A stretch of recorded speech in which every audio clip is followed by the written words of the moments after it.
What's going, everyone? Welcome back to Plus Added Time here on Project Dits. My name, as always, every week and forever, is Nathan.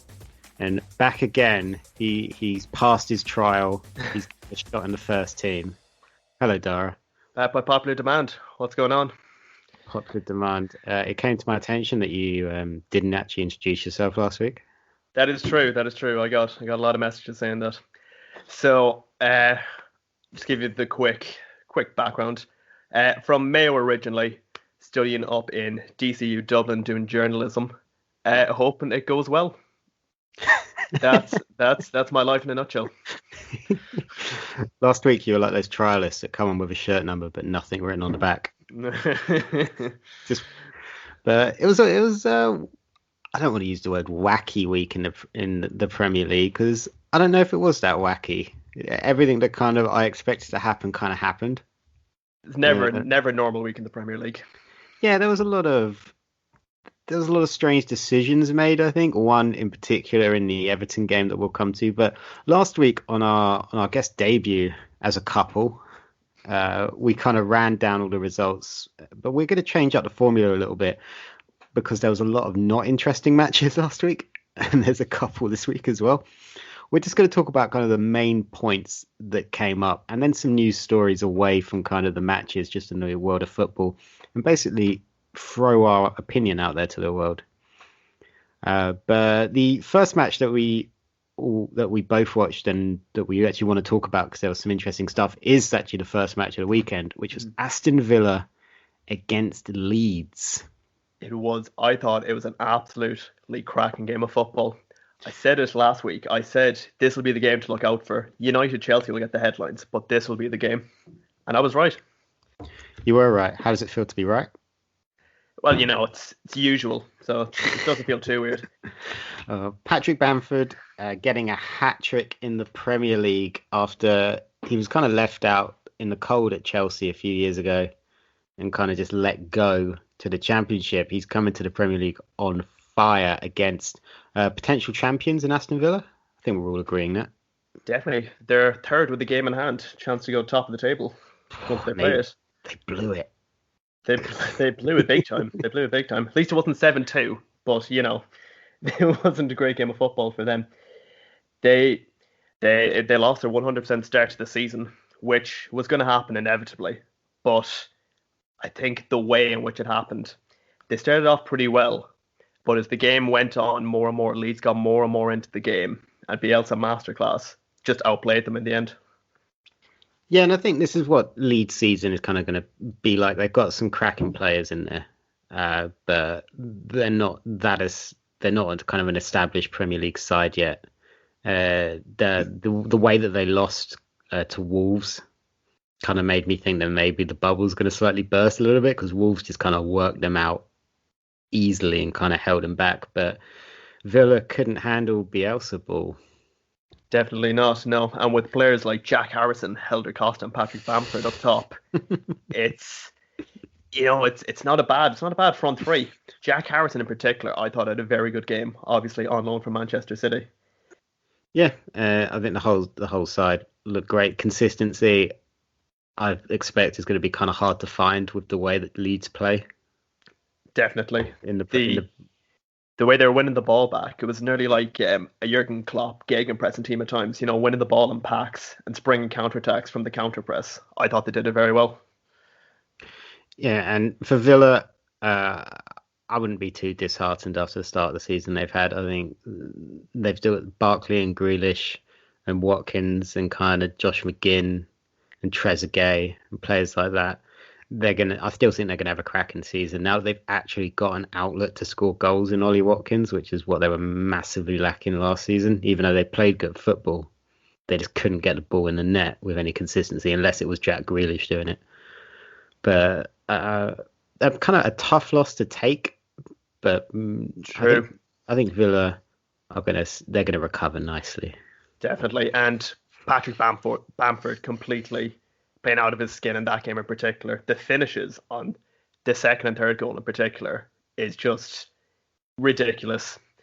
Like, there was questions whether he was good enough for the Premier League, and I think he's definitely answering the critics. I was one of them. Yeah, he's definitely maturing into a great player because I did question it a little bit of why Chelsea were kind of just ready to throw him away. They've Uh, done that with a lot of players, in fairness. they have, and for a few seasons they look correct to do it. But even though kind of Leeds brought in Rodrigo, Bamford is stamping his authority on that starting place up top. Definitely. With Bielsa playing Rodrigo as a central midfielder, considering he was bought as an out-and-out striker from Valencia, Mm. just the genius of Bielsa. Just he looked at him, he saw a striker, but really in his heart he saw a midfielder. Honestly, the attack and threat and his passing was superb. Definitely. 100%, but a great start, a great advert for the Premier League. It wasn't on pay-per-view. So, unlike some of the other games, and we'll get to pay-per-view.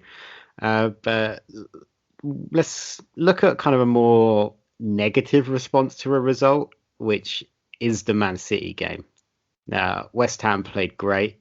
They looked like they were going to win for a lot of the match.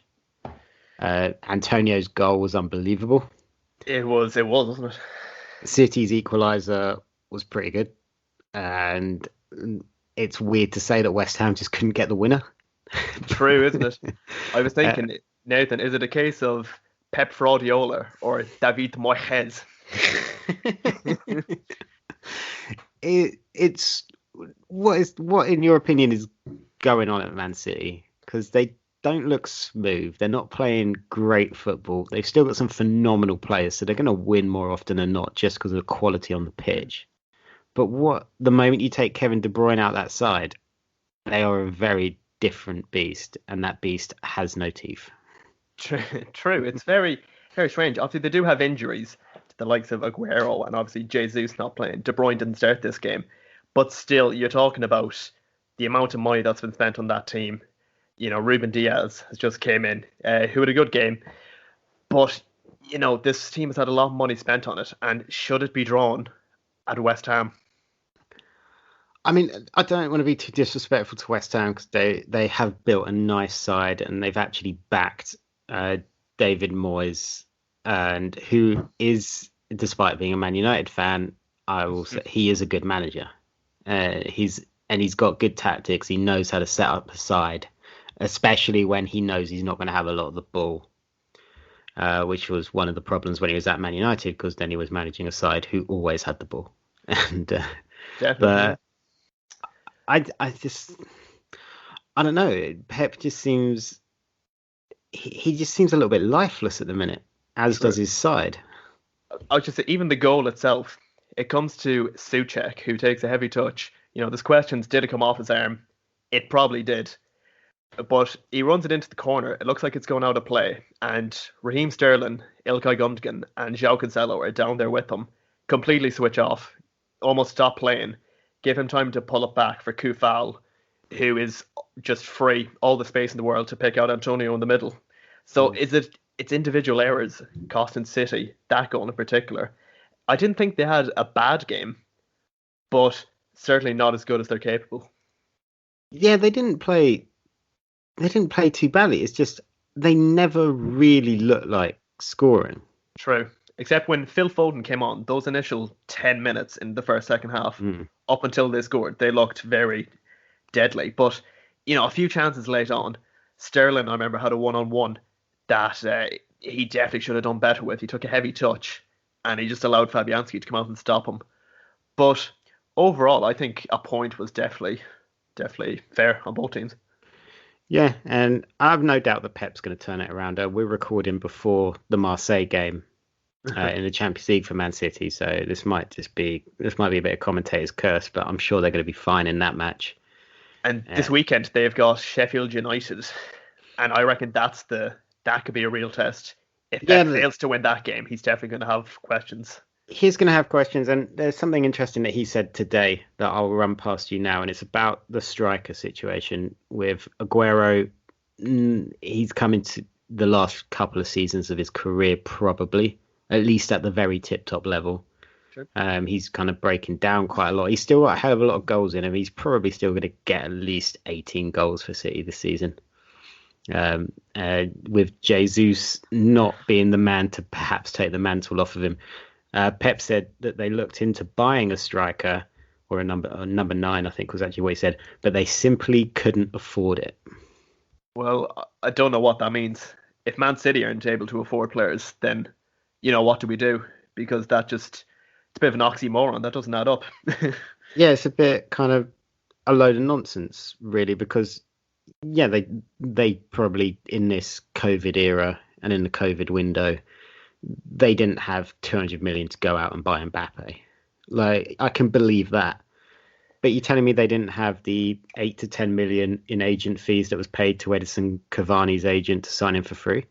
I say for True. free. That's quote unquote free. Yeah. But Mario Mandzukic as well, obviously, and even a player like Daniel Sturridge, he's a free agent. yeah, and I think the trouble with Daniel Sturridge is he's only going to be fit 50% of the time, and they've already got Aguero to keep the physios busy. That is But true. there are players out there. Look at the player who scored against him, Antonio. He's a quality player. He's everything I'd look for in a striker. He's got pace, power, just intelligence, and just he's got the lot. Yeah, or proven Premier League striker in Callum Wilson, who ended up at Newcastle. He's always good for a goal. There were strikers out there. There's not necessarily strikers of the look and the shine that perhaps a Man City were looking for, which kind of is the tippy top. But there are players that could have nicked them a hell of a lot of goals in this True. side out there. Like that's it's bullshit. I'm trying to be I mean, polite. It's just this club did once sign Wilfred Bonny off the back of one good season, as well as Roque Santa Cruz. So they could definitely do with a player like that. Like, not every striker they have has to be a season striker. can hold up the ball and keep the ball. Look at the player who did exactly that in the derby last season when United were one goal up into the final 5 minutes. On comes Odion Ighalo. He's not going to get you a lot of the goals, but he came on and he held the ball up and fed it down the channel so that a Dan James can go and waste time in the corner. Sometimes Exactly. you just need that, and that is one thing that City don't have. It's strange when they've got Roy Delap's son on the bench, essentially, which I think is his first name as well. Yeah, yeah, that is how he is known. Just a strange thing for Pep to say in what is turning into a very bizarre season for him. True. But he still has the likes of Raheem Sterling, who's more than capable of playing up front. Do you know what I mean? Absolutely, and the amount of goals and assists combined that Raheem Sterling has got across the last couple of seasons, and also when you look at the amount of games the guy plays, he's always fit and available. True, exactly. And he's got such versatile players like Bernardo Silva and even again João Cancelo, who I thought was amazing in this game actually. He's playing left back compared to his sort of centre mid position he played against Arsenal last week. Yeah, he did that weird 3-3-3-1 thing, didn't he, against Arsenal, which bamboozled I still Arsenal. can't work it out. Arsenal, who we will get to because my God, did they come unstuck? But I think Pep, he's going to turn it around. They'll start winning a few games, and the good feelings will come back. But those Man City fans were not happy. Definitely. And there should be no discussions of Pep being sacked. He is done. No, He's worked absolutely wonders not. at that club, and there should be no, Pep out. This should not even be a discussion. It shouldn't be, because what he's doing for the club. I know the club are desperate, much like PSG, are absolutely clamoring for a Champions League trophy. And PSG kind of got fingertips on it a little bit last season. And Man City, the only thing that's working against Pep is he has got nowhere near that trophy. Exactly. Without Lionel Messi. No, not at all. And a lot of money's been spent at that club, and I would say none of the transfers they have made across the last 2 seasons have improved the side. True, you could definitely say that. Although I think Phil Foden, who's come in lately, not technically a transfer, but he's definitely improved that team. Yeah, he's replaced David Silva nicely, but so he came from one of the kind of limited numbers that came from the academy. But Very the limited. rest of the side, like Aki is okay. Ferran Torres looks like he could be a decent player. like maybe, but he wasn't even Valencia's best player last season. Yeah, he's more a And potential boy, isn't he? More for the Rodri, future. Still not as good as Fernandinho is in that position. Definitely not. And Fernandinho Fernandinho's is pushing about it. 45. Yeah, I think that's a fair guess. Yes. Yeah, and I can't remember when they signed Mahrez. I guess he might be the exception. Yeah, 2018, wasn't it? Yeah, for this. Yeah. Yeah, so my point is still right. Like always, Nathan. Like always. Like always. Darragh, how shit are Fulham on a scale of 1 to 10? Pretty good. Ooh, I'd say a solid 8.5. Yep, I agree. Man United, Chelsea. That's all I Perfect. can say about Fulham. This will be great fun. Yeah, boring, very boring. Very dull. Edison Cavani looked good when he came on and kind of lit a bit of a fire. Rashford had a good game. Man United's reserves easily holding back Chelsea's first team. And Can I ask actually, what was your thoughts when you saw the starting lineup? Because when I saw Dan James and Juan Mata starting, well, I wasn't overly convinced. I obviously there was no Martial because of his red card after he touched Lamella's face. Mason wasn't going to start because apparently he either, depending on who you believe, he had a knock or he was super late to training a few times. Like whoever you believe on that, I didn't think Cavani was going to start, and Van de Beek and Pogba, no sign of them in the starting 11. yeah, Bruno was obviously going to start, and Obviously, yeah. Pogba, I just don't think Ollie trusts him defensively. Yeah. And it's like I know he's on his day, he's one of the best midfielders in the world, but this side has struggled defensively, and now Pogba's out of the side, it hasn't. True. And you were definitely playing like the away team for the opening half, I felt. Very deep possession was bossed by Chelsea. Yeah, it was, but the weird is a lot of possession that didn't lead to anything, which is fine. Like, and it's two more defensive midfielders in Fred and Scott, and I think what it comes down to is Ollie trusts them. Yep, he trusts them. They're very good players. Scott McTominay is a very good academy player.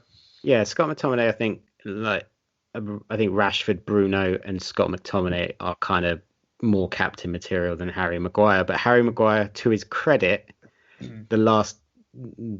looked okay against Chelsea. Except for the one incident I'm going to bring up. The foul on Cesar Azpilicueta that was not given. It went to VAR. It was not a foul. No. Okay. I don't understand it. But I don't understand VAR. I don't think anyone knows the rules anymore. Not even the referees. No, not even the referees. He had both arms over him. It looked like a foul. The fact that he got away with it is very impressive. I'll give him very impressive. My hat off for that. Yeah, it's incredibly impressive when you look at kind of sometimes some of the inept decisions that are made. It certainly looked like a foul. It very much. The only argument anyone can make against that is that Azpilicueta backed into him. But that's weak. That's weak. That's very weak. That is a very weak argument, yes. But you did have a few good chances. I remember Juan Mata had a good shot, and Marcus Rashford off in the close of the game. Yeah, Chelsea looked a lot better defensively than they have done lately as well. I think part of that came down to the fact that Man United just didn't have their best attack out. True. Dan James, I really want Dan James to be a great player. I want him to come good. He always looks a good option off the bench because he's absolutely rapid. Exactly. But it's that Theo Walcott thing of he's super quick, but he's got no ideas when he's got the ball at his feet. Yeah, and is he good enough to be starting for Manchester United? That's what you've got to ask yourself. Yeah, he wouldn't be starting if everyone was fit, and he's not going to start a lot. Now Cavani's up and running, when Martial's back, Mason Greenwood is on time, then we're not going to see a lot of Dan James. We're not going to see a lot of Odion Ighalo. Juan Mata, I think, has impressed this season. Yeah, definitely. I think he's still going to be in the side a lot, but there's a lot of the trouble at Man United at the minute. There's a lot of players. I know Ighalo's going to be gone in January. because that's when his loan ends, and Shanghai wants some crazy money for him. And I'm glad he got to live his dream of playing for Man United, and he scored a couple of good goals, but he's probably not going to play again unless there's injuries. Yeah. And I think putting Rashford back out on the wing, having Cavani through the middle, and having even Mason or Martial over on the other wing, that's a phenomenal attack. Definitely. And I was surprised in the way that he didn't score, especially that Rashford chance right at the end. I thought that was a definite goal. Good save from the keeper, Mendy. Yeah, Mendy's looked good for Chelsea, and another player that's probably never going to see the light of day again is Kepa. Yeah, the fact that he was even starting, was it last week or the week before, is mental, isn't it? I'm going to put it out there right now, and I challenge people to tweet at us their thoughts on this. He is one of the worst signings in Premier League history. Has to be. There's some absolute shockers out there, but I would for the bet amount that of money paid and for the amount that he's actually done at the club. £2 million. And he will be the most expensive goalkeeper for the foreseeable future. That's the worst part. I'm trying to think of a goal. Unless someone massively overspends for someone, then yeah, you're right. Like, I can't even think of a goalie who would get near that. I mean, maybe Oblak. Is he going to leave Atletico? If he's going to, it's going to have to be in the next couple of seasons, I would imagine. But there are another clubs that are in absolute disarray, Atletico. True. The signings they have made have been shocking. No, you can hear my thoughts on Hector Herrera over at TC9 podcast. It's TC9 pod on Twitter, but he is shit. Beautiful. But teams who aren't shit, and it's now your turn. Liverpool at home to Sheffield United, looking shaky as shaky can get, but getting the win in the end. How are you feeling after it? Well, after the Ryan Brewster derby, as I've labelled it, it was going into it. He's played a 4-2-3-1 formation, which he hasn't done in a long time. The last time he done that was when he would start Shaqiri on the right with Salah up top. So you're talking like a season and a half ago. But I thought the two midfielders holding, as opposed to the 4-3-3 he played before, was a better idea because it gave the back four more kind of cover defensively and allowed the fullbacks to attack more, as opposed to when it's just the one in Fabinho starting. But even off the back of that win in Ajax, without Van Dijk in the team, I thought it was a very good result, especially when Ajax went on to win the next game 13-0, which was pretty extraordinary. But, just having Alisson Becker back in the team, it just makes such a massive difference. Straight away, he's winning the ball in the air. He's playing it forward with, purpose, trying to get Salah in behind, whereas Adrian he doesn't really have it in him. But again, I hate to bring it back. It seems to be a discussion every single week, but VAR and getting decisions wrong. Now, I'm obviously going to be very biased to my opinion, but Nathan, I want to hear your opinion on the penalty conceded by Fabinho. I think it is a penalty. Brief cameo from my dog in the background. I do apologise. He's upset that he's not allowed in here. I'll just go let him in.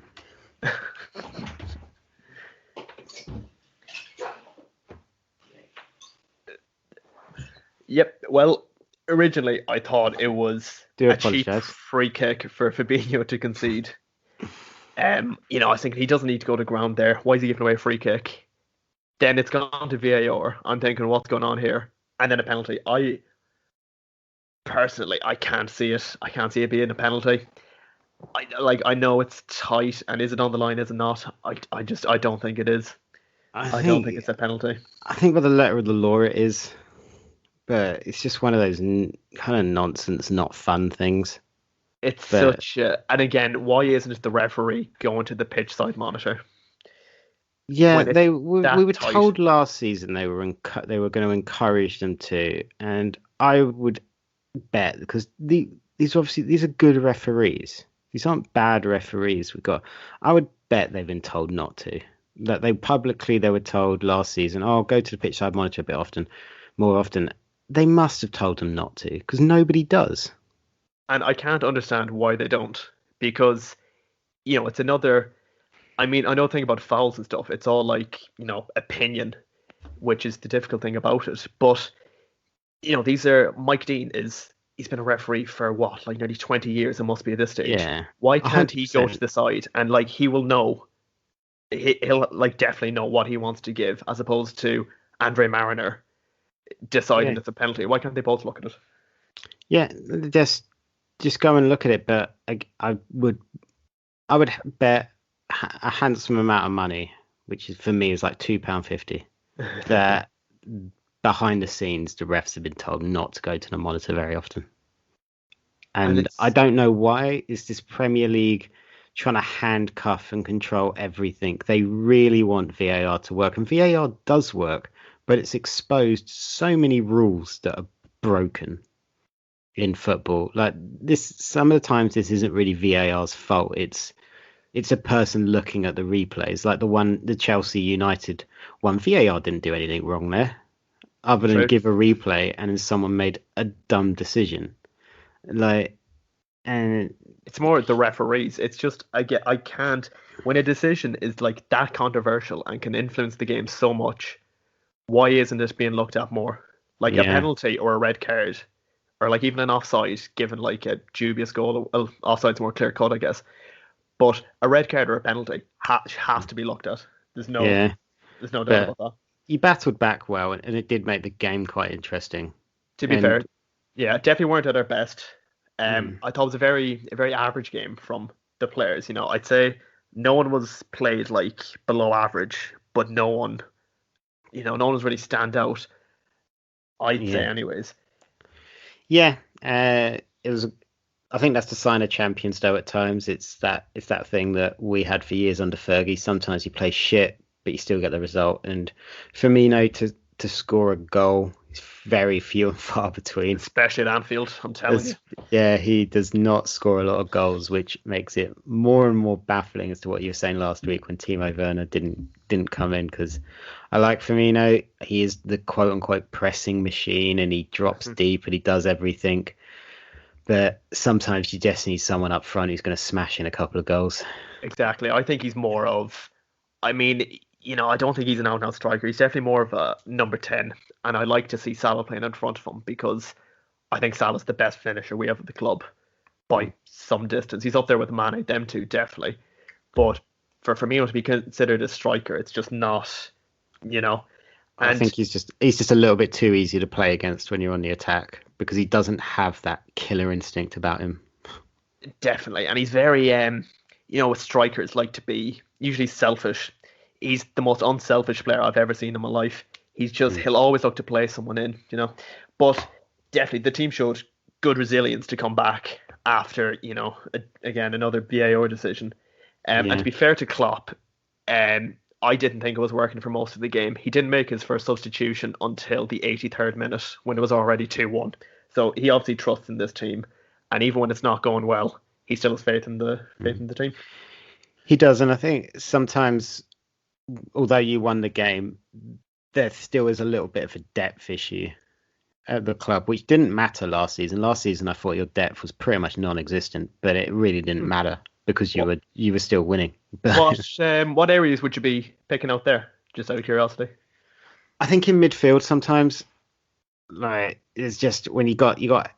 I know Thiago's out injured, so when Thiago's in there, it won't matter as much. But when you got kind of Henderson, Gini Wijnaldum, and kind of Milner or Naby Keita or someone like that, when that's not working, I just don't see a lot of options on the bench sometimes. Well, Alex Oxlade-Chamberlain definitely provides something different. He's more of an It's attacking always midfielder, so hurt to though. speak. That is true, and especially with Fabinho now being Yeah, having to drop back. a centre back essentially. I'd like to see Roberto Firmino given a chance in midfield. I'd like to see what he could do, or even like Takumi Minamino. Like I want to Why see did more he from him. join that club? I want to see. In fairness to him, he's getting a few minutes here and there, but I want to see him get 90 minutes.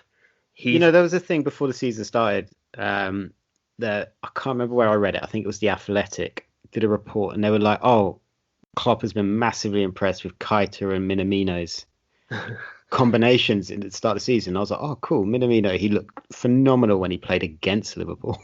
And True. then, Yeah, that was one of the best, probably the best game he's played at Anfield. So, and to be fair. as a football fan, away from a United fan, obviously as a United fan, I want him to fall over. But like, I was like, oh, cool. Let's see what he can actually do. And I feel like I'm still waiting.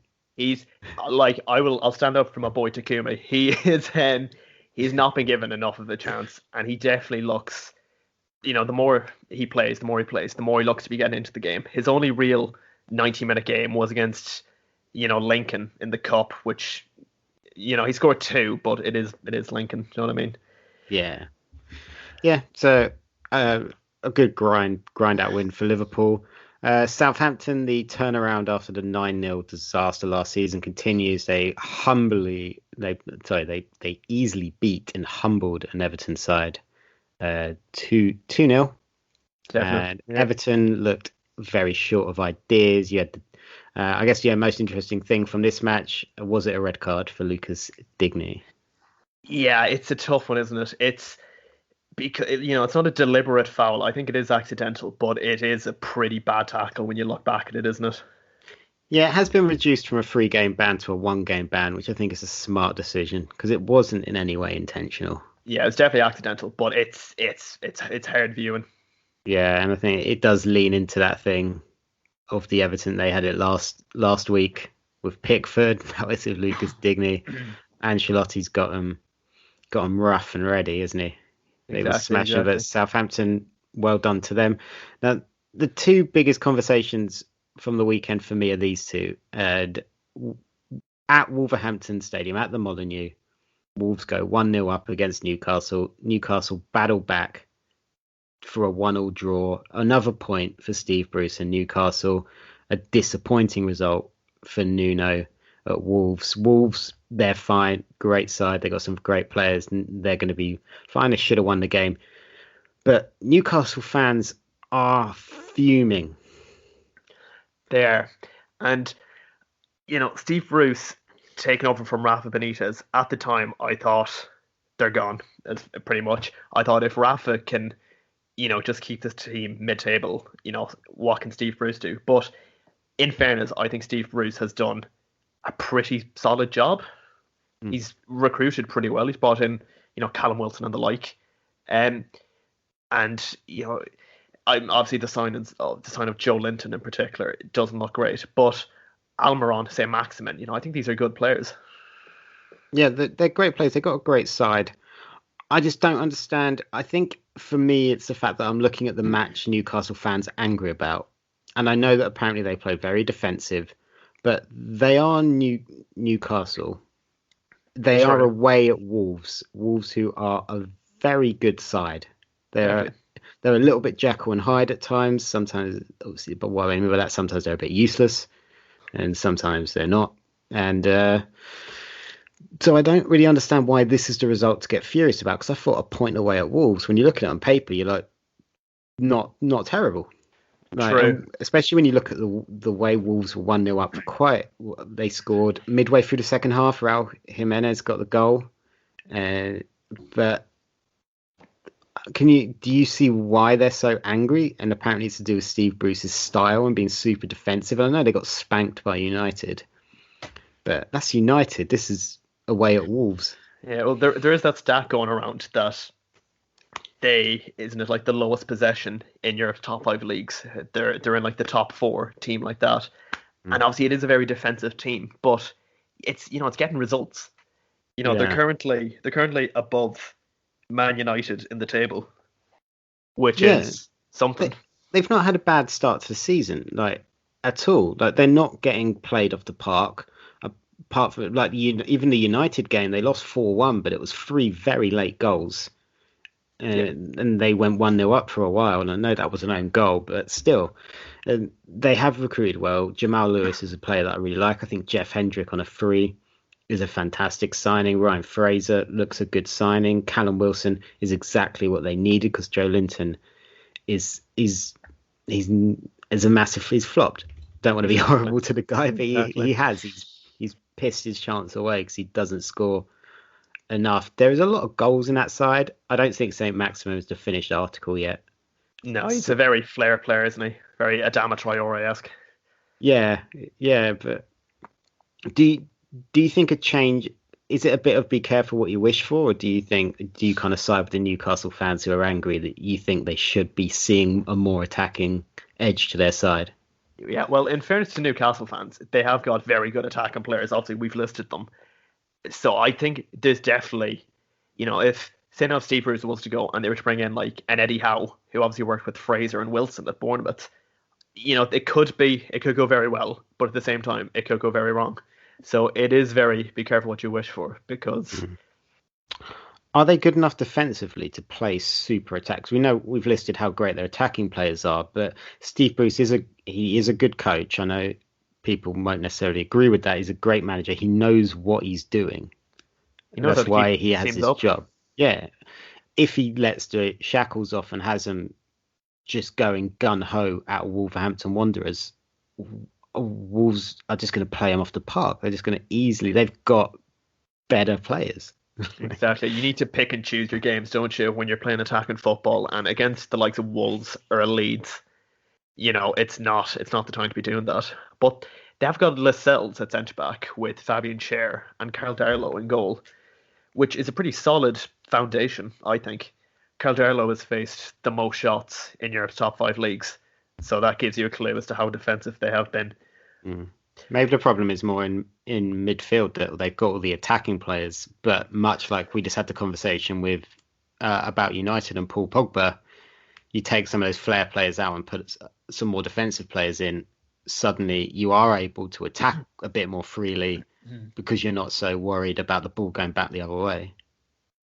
Exactly. And, it's just maybe give Bruce till the end of the season, see how it's gone, assess it. They're going to stay But up. The team's too good. exactly. And realistically, is Mike Ashley going to sack Steve Bruce with them sitting so comfortably? I don't think so. No, and I think we've seen this a bit before with some sides, and like with West Brom or with Stoke, that it's kind of we want to say goodbye. Ironically, both those examples I've listed are Tony Pulis, but like they then get rid of that defensive manager because it's like it's time to move on, and there's a lot of examples of then it going completely the other way. Exactly. And Alan Pardew is usually involved. Yeah, and Alan Pardew usually has a 6 week stay at some point. Couple £100 in his pocket. God, if he ever gets another job after that He disaster can in Holland, oh, he? that is the pits. But look, the final kind of talking point when it comes to the matches for me is in this one. It's Arsenal against Leicester, another game that we called as being one to look out for this weekend. And I don't necessarily think it delivered on the entertainment front. I didn't watch the first half because it was on pay-per-view. I did watch the second half, and we'll say no more. Exactly. But it was just Jamie Vardy. Jamie Vardy having a party, ironically. Thomas Yeah. Partey midfield. Anyways, yeah, it was, good win for Leicester. Arsenal, I thought the offside decision, that goal from the corner, very. I don't think that's been talked about enough. I think that was a very controversial goal to disallow. Obviously, Granit Xhaka is in an offside position when the ball comes in, but is he offside? Does he Well, he is offside. Does he interfere with play? That's what I'm trying to say. And That's another rule that they fiddle with so much that even myself, I'm going to have to admit, I don't actually know what the rule is on that anymore. Because I remember there was a United goal years ago when Paul Scholes was still playing, and he was standing right in front of the goalie when the shot came in, and he just stepped to the side. The ball went in, and they allowed it. exactly, I always remember Czech Tiote against Man City, and Johan Oh Gutmann yeah, was in yeah. front of Joe Hart, wasn't it? Like, it's such a in the moment kind of decision. It's so hard to, it's not concrete enough. It's very opinion based again. Mm. But Arsenal, they've lost 3 of their last 4 league games. U- It's not a good look for Mikel, is it? no, Aubameyang hasn't scored since signing his new contract. Which Lacazette looks bang out of form as well. has he ever not been bang out of form? That is true. That's a very good point. He's not a striker who scores very often. Aubameyang is far, far, far too good for this form to continue. He's gonna just bang in a hat trick any match now. I love Aubameyang. I think he's a fantastic player, and he was essential for Arteta's plans that he stayed. Absolutely essential. But again, they play a big side, and I am going to call Leicester a big side. They're former champions, and more recently than you. Exactly, more recently than not you, but but they were at home, and they didn't play like they were ever going to win the game. Exactly, you can't be losing games at home if you want to be, in contention for major honours. You need to be maybe 1-2 games the most, but losing the game again, it's not a good look. With Jamie Vardy coming off the bench, your favourite player in the league, very kind of won it right at the depth. He is, and as I said it last week, that Brendan Rodgers really struggles without Jamie Vardy. They've been in awful form, Leicester, when you go back a while, and Jamie Vardy comes back into the side, they look completely different. Iheanacho, I'm sure he's a lovely bloke. He is nowhere near the level. He's absolutely nowhere near it. He's not good enough. I think if Leicester can sign a backup striker in January, or if they can keep Vardy fit for the rest of the season, they could do some damage. But they need that. They're going to need that backup striker at some point, because whenever Vardy doesn't play, Iheanacho didn't even start. They played Harvey Barnes through the middle instead of him. That tells you all you need to know, doesn't it? Brendan Rodgers completely lost faith with Kelechi Iheanacho as well. Yeah, and I don't think that's unreasonable. But Arsenal, they've got Man United this weekend at Old Trafford.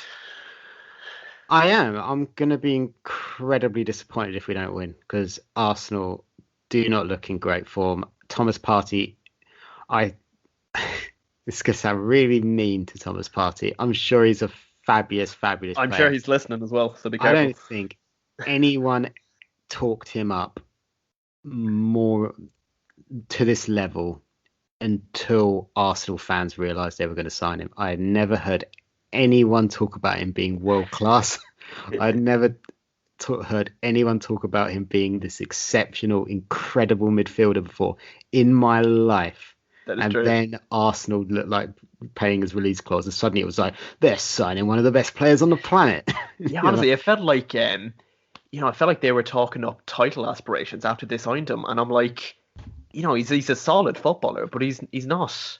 He's all right. He's a good player, and that Atletico Madrid side are incredibly defensive, so perhaps we didn't see the best of him. And I'm sure Arsenal scouts know a lot more about him than me on my little podcast. But it just seems strange to me that he really came out of nowhere as this world-class midfielder. He needs time to adapt, obviously. Exactly. And I think rough start, we're only a few games in. And as a defensive midfielder, he's not going to set the world alight. But he needs to get some games under his belt and just start to perform at a better level. Yeah, and I'm sure. I hope he does do that.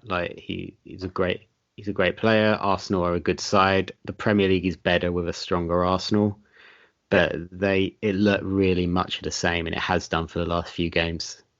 Right, and if Arteta loses to United this weekend, we're talking 4 losses out of 5 at that point. Exactly. Yeah. Top 4 hopes will be slipping away, but you know what? It's Man United. I'm sure we'll fuck it up. We're going to save top 4 until the final day again. Yeah, I love that. And you'll still somehow finish second or something. Yeah, exactly. But well done to Leicester. Away from the Premier League and up way north into Scotland. I know you don't watch a lot of Scottish football, but Celtic. No wins in 3. A lot of talks about Neil Lennon's job. Do you have any opinions on good old Neil Lennon? Remember when he beat Barcelona? Tony Watt, my hero. I remember watching that game. Actually, that was a great game. Yeah, but anyways, yes, no, the present. Celtic should be dominating Scottish football, shouldn't they? Mm-hmm. Absolutely. They got the most resources, but They, from what you read about Celtic fans, they played it very safe with the Neil Lennon appointment. Apparently, they didn't even interview him. Was what I was reading. Like, I don't know if that's true, and that might be nonsense. But apparently, when the last guy left, they didn't interview any applicants. They just hired Neil Lennon back. Exactly. Neil Lennon, who had done nothing except he had a rough spell at Bolton. That wasn't his fault. Bolton are an absolute mess. Poor club. But he left Celtic to go and obviously prove himself in England and maybe get a Premier League job. Absolutely miles away, and this Celtic side are very, very bad. Do you reckon, though? Can you see a world in which Rangers win the league this season? Absolutely. I think this is the best chances ever. Rangers with a dominant 2-0 win at home against Livingston. Steven Gerrard's got him playing with a bit of that. Very good manager. Bit of that Liverpool passion about him. They're still kind of in the League as well, so maybe a small little European run for Rangers as well. Celtic, I have no faith in whatsoever. AC Milan barely got out of second gear to beat him. Zlatan didn't even need to put his boots on. Zlatan, by the way, was it 6 goals in 3 for AC Milan this season? He's just amazing, isn't he? A fine wine is Zlatan Ibrahimovic. Absolutely. But I think Neil Lennon's in trouble. I don't know. You kind of want to say to Celtic, go and get someone with a bit of name value who you know is going to do the job, but they've shown no aspiration for a long time. Ever since they let Brendan Rodgers go, it's been a bit, it's not been great, has it? He looked like a bright spark when he went up there, and obviously he won consecutive trebles, didn't he? He did, yeah. He was going for the treble until the Leicester job came up. And Brendan Rodgers did the smart thing. He had a rough end at Liverpool. He went up to Celtic. He proved himself to be a winner. Like, I know it's the Celtic job and he should be winning the league, but he's still... great character. He still did some good stuff and he left a good side behind, and they kind of seem to be just pissing it away. Like... Yeah, I think Scott Brown still being at the heart of that midfield says it all. There. How old is he? 58, something like that. Like, I don't know. I'd like to see Celtic go for someone like a Tony Pulis. Really? He's a good coach, and that's what. Then they don't have the resources to get the players in. Like, they might get lucky with a gem here and there, like they did with Virgil van Dijk and players like that, or Moussa Dembele, who's doing great things in France for Lyon. Is it Lyon or Lille? Could not tell you. One of them. Whichever one Memphis Depay is at. And Lyon, yeah. Lyon, yeah. He's doing good things. But they don't have the resources to bring the fancy players in. They haven't made the Champions League for a long time now. Yeah. Get someone in that can just grind out results. Because that's what they need to do. The league is fine. They're going to battle for the league with Rangers every season against some not very good sides. And I don't mean that to be disrespectful. And it is disrespectful, so I shouldn't really apologise.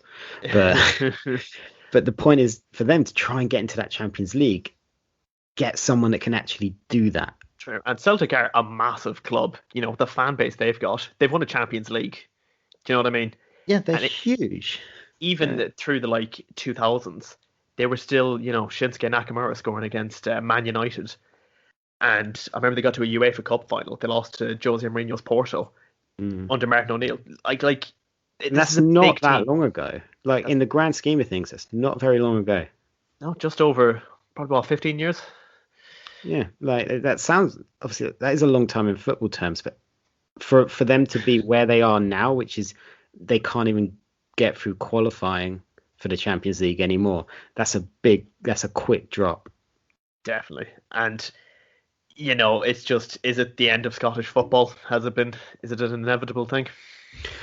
Well, from what you hear, the Scottish Premiership isn't very well run. There's obviously not a huge amount of money when you're talking about the Premier League down north, a few miles away, between kind of Newcastle and some of the Scottish clubs. Like Newcastle closer to to kind of Celtic than they would be to say Brighton. But like, yeah, there just isn't the resources to bring those players in. It's not a very attractive proposal for some of them, I guess. It's very cold. And but like when you see what Steven Gerrard is doing at Rangers, he's showing that you don't actually need the fancy players. You just need players that will actually give 110% and run off the pitch for you. And exactly. I know he does have Jermaine Defoe and he does have Alfredo Morales because no one will pay for him because he always gets sent off. And they got like Ryan Kent is apparently a great player. I saw some people saying he should be playing for England. Yeah, not sure about that. Okay, but let's calm down there, lads. yeah, let's chill. So you got to look, if you can't afford the players, you got to look at the coaching. And I think some of those Celtic players, they've probably been there too long. They're probably a little bit too comfortable, and they know they're not going to reach the Champions League, which that's the wrong attitude to have. So wake up, Celtic, a little bit. If you're going to sack Neil Lennon, get someone in that'll coach the players to just do something. Look forward to seeing how that pans out. Yeah, but off the pitch things, let's talk about him. The man of the hour, the legend, the icon of Marcus Rashford. Exactly.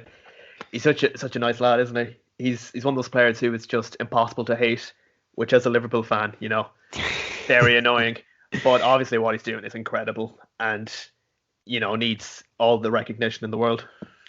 Yeah, and we're not going to get obviously massively political here. Because why? You listen to the wrong podcast for that.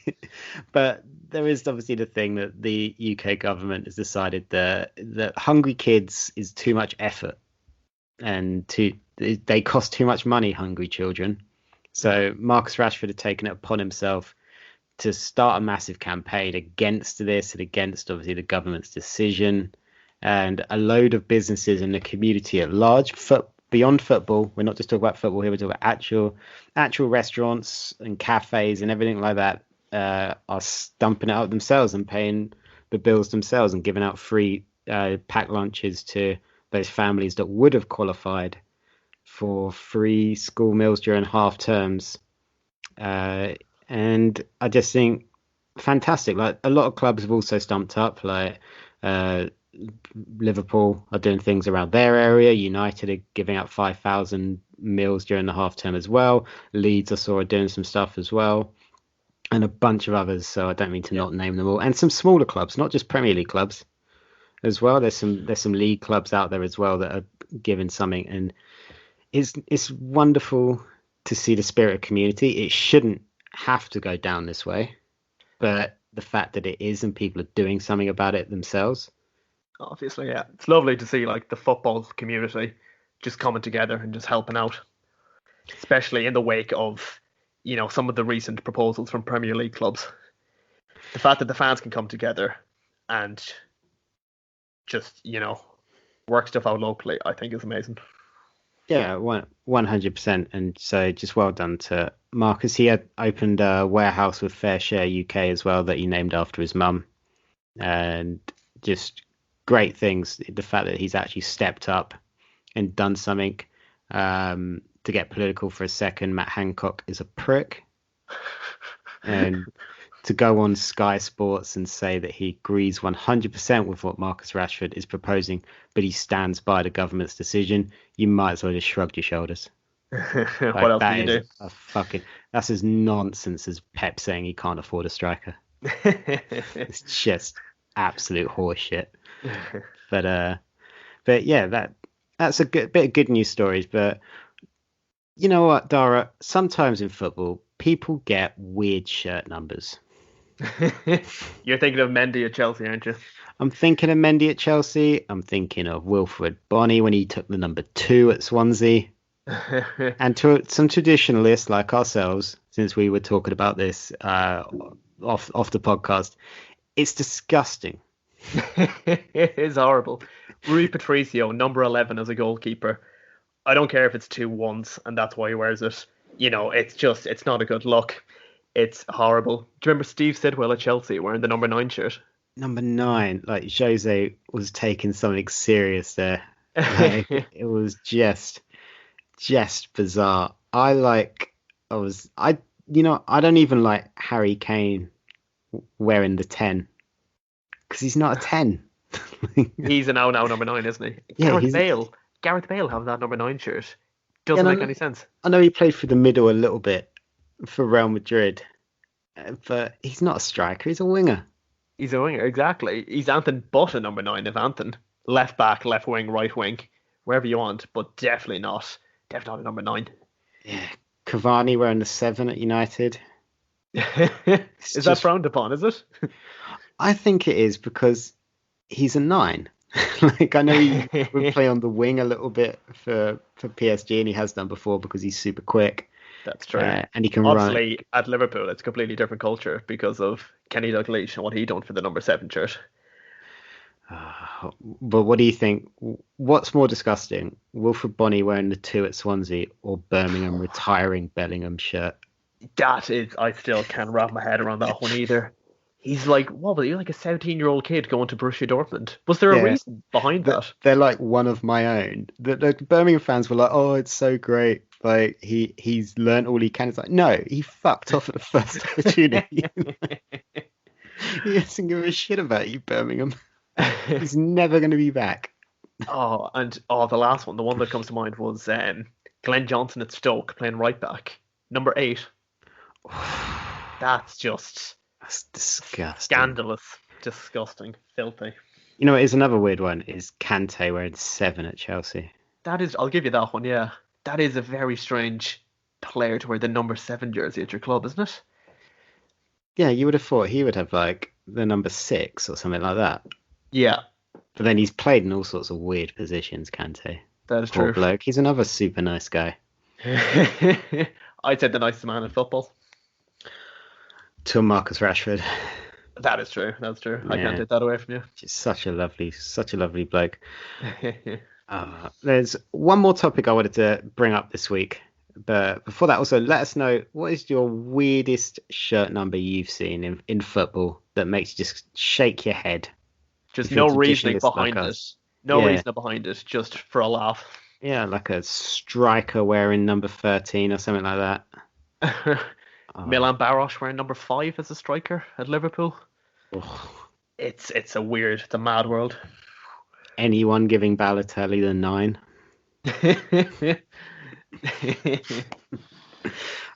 Over in Spain, you've obviously got the 2 giant clubs, Barcelona and Real Madrid. Both are in disarray. They are both a bit of a mess at the minute. Barcelona very publicly. It was El Clasico at the weekend as well. Real Madrid won 2-1. It was... Or was it 3-1? 3-1, I think, in the end, wasn't it? 3-1. 3-1. Sergio Ramos leading Real Madrid. What did I say? You did say it. You did. This is very true. You were correct again. That was his 100th goal for Real Madrid. Absolute madness for a centre half. Is that mad? Yeah. Me and my friend Rahul were having a discussion that although Cristiano Ronaldo is the best player Real Madrid had in modern times, Sergio Ramos is easily the most important.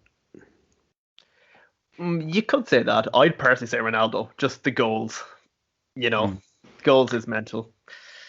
I think this is the way that Ramos has led the club since. Like, he's become the talisman. Without him, they are shocking. Like, we saw that in the Champions League against Shakhtar. He is the captain of that team. Ronaldo was never the captain. Yeah, exactly. And he's just an animal. But when it comes to Barcelona, who are the ones that I was kind of leading this to, massive amounts of debt. They're in huge financial problems. The side is soulless. At the minute, you had Gerard Piqué speaking this week about how the way the president is treating kind of the club legends. You had the way they let Suarez go and gave... But another weird one, Braithwaite is the number 9. We won't get into Barcelona that right now. Former Middlesbrough striker Martin Braithwaite. Genie Mac. God. It has the number 9 shirt. Eric Choupo-Moting, he's still kicking about. Remember He's when he went Bayern.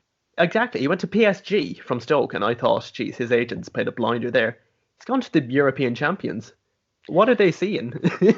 They were just desperate for players because they had a shocking window buy-in. They were really, really. They ended up getting Douglas. They got their traditional random loan with no option to buy in Douglas Costa.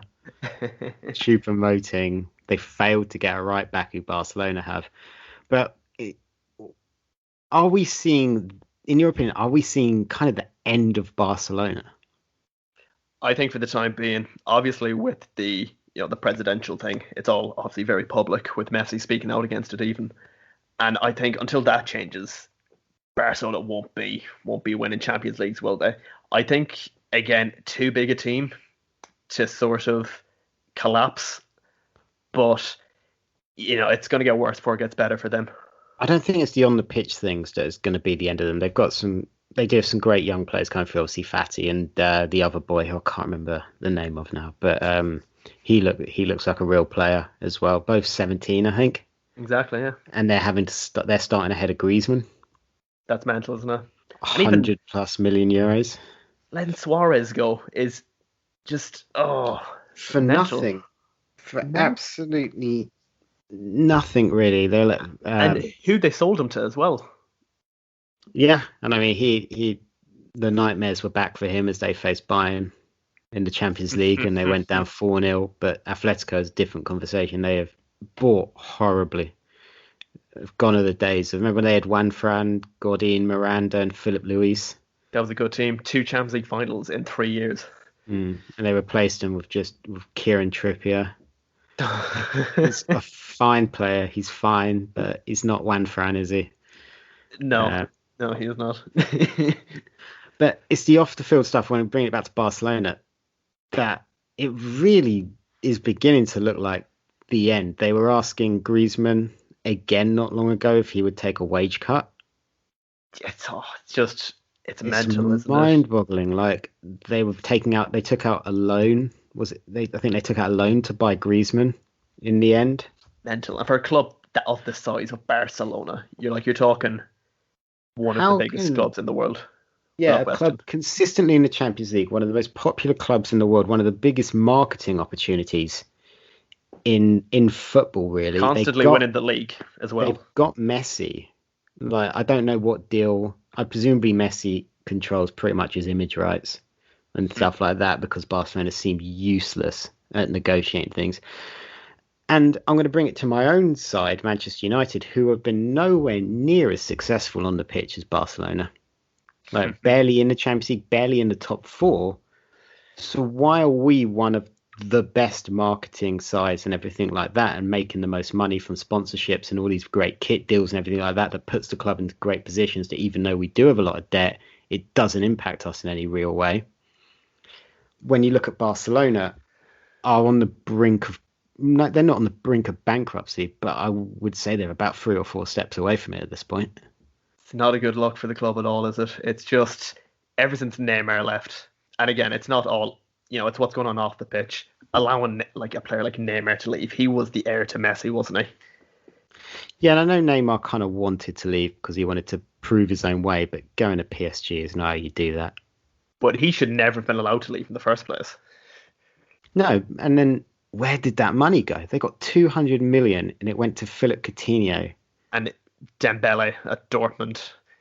And yeah, it's, they haven't invested wisely. They haven't at all. They've not invested wisely. Aging squad, it's not looking good for Barcelona at the minute. They couldn't afford to buy Eric Garcia or Memphis Depay in the summer. Unless they sold. Or Gini Wijnaldum. Yeah. They couldn't afford any of those 3 because they didn't sell. And but they let Suarez and Rakitic and Vidal leave for pennies. I'd say a combined 2 million. It's something like that. Like, I know they're kind of aging, so perhaps, but still, Suarez was scoring tons of goals last season. Now, Madrid a slightly different conversation because they didn't invest in the summer. Presumably, they've been impacted by COVID and they've told Zidane you'll get the keys to the bank account next summer. True. Who do you reckon they're going to bring in next summer? Paul Pogba. Mbappe. How would you feel actually if Paul Pogba was to leave? Eh, Because I don't think you'd be. I don't I don't think think you'd be overly I fussed. would be massively fussed. Yeah, Like, I like think if Van der Beek starts playing well, it's clear that with Maguire and Lindelof at centre half, that we need to have good defensive cover. So a Scott McTominay is going to have to play. So it's kind of who's next to him if we're playing two. So if Pogba can't get in the side, surely it's not long until Van der Beek stakes his claim to that. And surely. he's got 2 years left on his contract. So he did that optional extension that was in it. I would imagine that Mino Raiola is going to be at the negotiating table soon, and Mhm. Ed will probably pay it, and he'll probably stay because I don't see why Paul Pogba is such an attractive quality at the minute. He needs such good defensive cover around him to get the best of him. Exactly. And he's been there for is it 4 years now? And Yeah. what's he really done at United except for win the World Cup with France? Yeah, he won the World Cup with France and he won us that derby against City 3-2 when we were two down at half time. And there is moments of brilliance in there. I think everyone thought Bruno and Pogba was going to be it. We were going to get them combining and then we were going to rock it out of the league. But if Bruno at 10 provides more defensive cover than Pogba does in defensive midfield, like he will not cover for some reason, and it's cost him his place in the side. And you can't argue with it when you see the results with and without him of late. True. If I was Man United, I'd cash in. That's my Yeah, opinion. if we could cash in, like he's only going to have a year left next summer. So if we cashed in, if Real Madrid came in with kind of a 60, 70 million pound offer, because I think they are going to start the Galactico project again. I reckon that's why they didn't spend this summer. Hmm. They kind of looked at what Chelsea have done and gone, hey, Chelsea couldn't spend last year. We know the team are aging, but they're still good. They're going to be good enough to win the Liga because Barcelona are absolute dog shit. Like, let's hold fire and next summer go nuts. Exactly. If they bring in Mbappe and Pogba in one transfer window, that's mental. I think they'll probably bring in a quality centre half as well. I think you might want to smuggle Virgil van Dijk downstairs somewhere. The operation table, that's all. The only place he's Yeah, gone. yeah, that's true. But I mean, is there anything else from the week you wanted to bring up? No, I think that was more or less. I think we covered most of it. I think we did a pretty good job. Yeah, pat ourselves on the back, and you, the listener, will pat you on the back as well. Make sure you head over to Project Dits and see everything else that they've got going on. There's loads of streaming, loads of other podcasts as well. If you want to listen to more of me not talking about football, head over to Rogue Opinions at Rogue_opinion. You can find me at Nathan Greenaway as well. Darragh, where can the good people shout at you? Once again, Twitter at Gibbons_Darragh. Darragh spelled Darragh. Many people get that wrong, as you can imagine. Well, thank you very much for listening, guys. We'll be back next week. What have we got this weekend? What game should people look out for? Well, obviously, the main game is United Arsenal, isn't it? That's the one that's going to get all the attention. I'm looking forward to, well, obviously Liverpool, but I'm looking forward to seeing how Man City get on against Sheffield United. Probably won't be an exciting game, but again, I think Pep needs a result in that game. After this weekend, I'm gonna say Liverpool West Ham is the game to look out for. The two best managers in the league go head to head. All right, guys. Thank you for listening. We'll be back next week. Bye now.